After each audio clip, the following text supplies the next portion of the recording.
ભાવનગર શહેરના હલુરિયા નજીક એડવોકેટને ઉભા રાખી ધોકા વડે જીવલેણ હુમલો કરવામાં આવ્યો હતો. કોઈ અજાણ્યા ઈસમો દ્વારા એડવોકેટ પર હુમલો કરી રોકડ રકમની લૂંટ ચલાવી નાસી છૂટ્યા હતા. ઇજાગ્રસ્ત એડવોકેટને સારવાર અર્થે ભાવનગરની સર્ટી હોસ્પિટલ ખાતે ખસેડવામાં આવ્યા હતા. હાલ આ બનાવને લઈને પોલીસ ફરિયાદ બાદ પોલીસ દ્વારા આગળની વધુ કાર્યવાહી હાથ ધરવામાં આવી છે.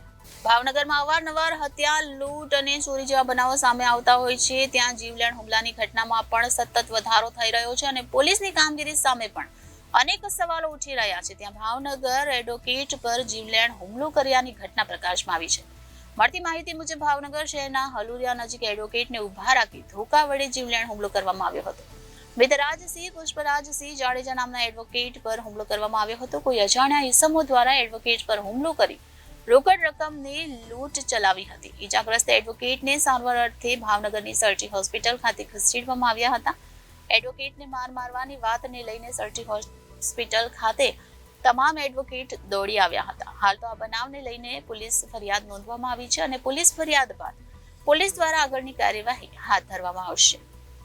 જેમ તેમ કહેવાની ના પાડતા મારી યારે મારામારી કરેલી, પોતાની સ્કૂટીમાંથી લોખંડનો પાઇપ કાઢેલો અને લોખંડના પાઇપથી મારી ઉપર હુમલો કરેલો. તેથી બચાવમાં મેં મારો જમણો હાથ આડો રાખેલો, જેથી મને જમણા હાથ ઉપર વાગી ગયું. મને મારી ઉપર ઢીકાપાટુનો મને માર માર્યો, મારી ઉપર હુમલો કર્યો, મારા શર્ટ બી ફાડી નાખ્યું, મારું શર્ટનું ઉપલું ખીચું ફાડી નાખ્યું, એમાં રહેલા પૈસા બી લઈ ગયો અને પાછળથી ફોન કરતા બીજા 2 અજાણ્યા 4 લોકો બી આવેલા, તે લોકો બી મારી યારે મારામારી કરેલી. અને બનાવ બનતા ઘણા ઝાઝા લોકો ભેગા થઈ જતા હોય, અમારા કોર્ટ બી બાજુમાં હોય, જેથી વકીલ સાહેબો બી ભેગા થઈ જતા હોય, છતાં બી આ 5 લોકોએ વકીલ સાહેબો ઉપર બી પથ્થરમારો કરેલો અને વકીલ સાહેબો વારે બી ઝઘડો કરેલો છે અને મારામારી કરેલી છે. આવી રીતનો બનાવ બનેલો છે. પૈસા 2000 રૂપિયા હતા, 500ની નોટો હતી 4, શર્ટના ઉપરનું ખીચું ફાડીને લઈ ગયેલા છે. મારું નામ મિત્રાજસિંહ પુષ્પજીતસિંહ જાડેજા છે. હું કાળિયાબેડ મુકામે રહું છું. હું વકીલાતનો વ્યવસાય કરું છું.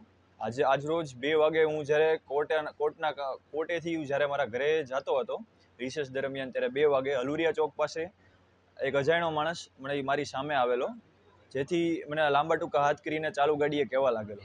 જેથી મેં કીધું કે ભાઈ શું થયું, તો મને કીધું કે ગાડી સાઈડમાં રાખો. જેથી મેં ગાડી સાઈડમાં રાખી હલુરિયા સર્કલે. ત્યાં જઈને મને જેમ ફાવે તેમ કહેવા લાગ્યો. Bureau reporter Janadesh news Bhavnagar.